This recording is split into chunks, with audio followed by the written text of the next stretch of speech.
Boo was born with a disability called cerebellum hypoplasia. He doesn't move as well as other dogs. He doesn't seem to see as well, and learning was very hard, very slow for Boo. I had not considered Boo for this work because of that. Go say hello, Boo. How are you, sister? I asked them, do you feel any differently about Boo now that you know that he has some disabilities? And they say, no, of course not. We then asked them, so how do you think this translates to people with disabilities? Boo has strengths, Boo has weaknesses, and he manages to work through them to do the work that he loves to do.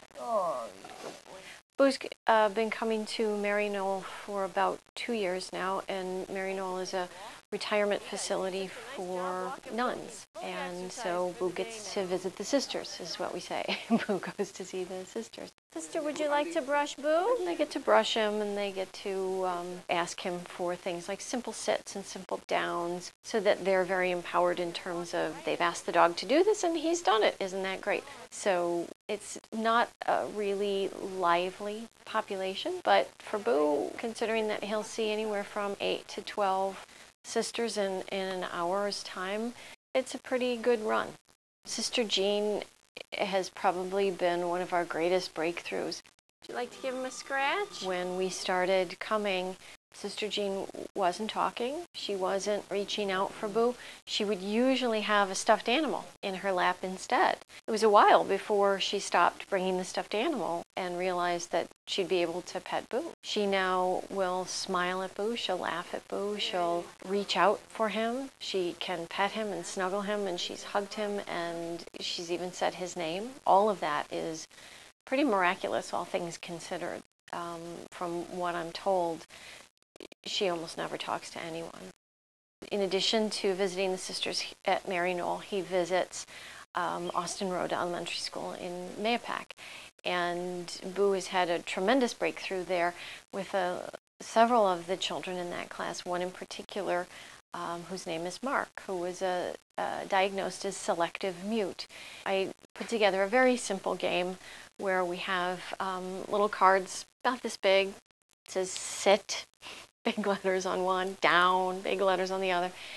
And all the kids had to do is the teacher would hold up the sign, and the kids would come up to Boo, and they would have to, 1, ask me if they could pet the dog, because those are the rules.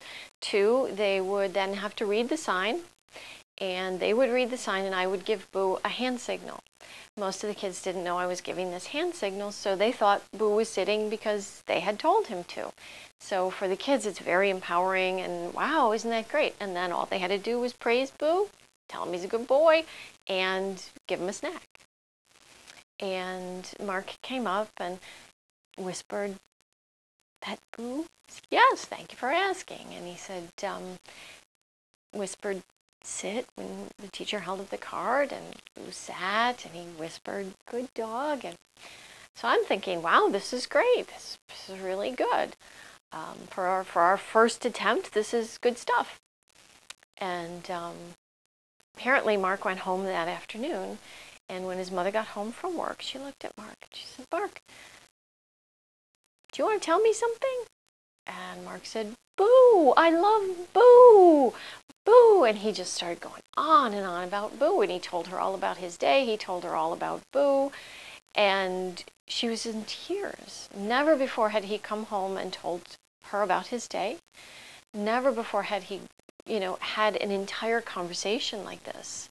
Subsequent to this, Mark has been talking in the classroom. He's been talking at home, and it really was a breakthrough.